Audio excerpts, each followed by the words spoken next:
Hi friends, hi everyone, welcome back to my channel. तो आज मैंने एक बेबी गर्ल का ड्राइंग करेंगे।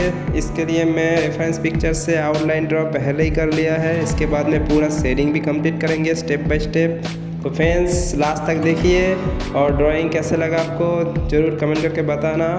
और आउटलाइन के बारे में कुछ पूछना है तो वो भी कमेंट करके बताना। मैं ऑलरेडी आउटलाइन के वीडियो ट्यूटोरियल अपलोड किया है चैनल पे, वहाँ जाके देख लेना फ्रेंड्स जो बिगिनर्स हो। और मेरे को अभी तक जो सब्सक्राइब नहीं किए हो फ्रेंड्स तो ज़रूर सब्सक्राइब कर लेना। तो थैंक यू, लेट्स गो। मैं इसको कंप्लीट करेंगे। तो थैंक यू सो मच।